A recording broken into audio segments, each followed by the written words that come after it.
Hello designers and developers, and welcome back. I have got a quick tutorial that we are going to use in other tutorials. It's an important thing that will help you visualize the things that we are changing about our website.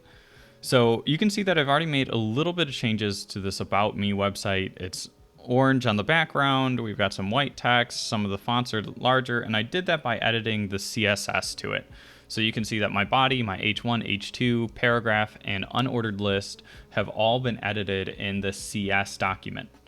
Now, I want to start changing some of the margins and padding to it, but in order to better visualize that, I want to add borders around these elements that I am changing. So with my paragraphs, I'm going to add a border to them. And how I do that is I create a border style. So that is the property right here. And the border style that I'm going to throw in here is just going to be solid. And you may be wondering, well, we don't already have a border, so how are you changing the style to it? There's a default border style when we create anything, and that border style is hidden. So there is a border, it just is hidden. So that's one of the defaults to it.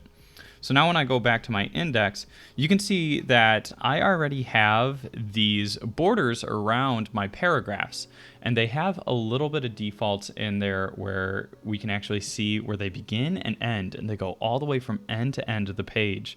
So I wanted to actually go over this a little bit more. You can see when I make it full screen, they even stretch. So this is going to help us go over margins and paddings. So real quick, that once again was going into here and adding a border inside of our paragraphs. We can also do this with like H1 if we wanted to go over and do a border style. And there's a bunch of different border styles that you can choose from. There's dotted, there's dashed, there's rounded, there's grooved. There's a bunch that you can choose from. So I am just going to choose, let's do dashed. So dashed is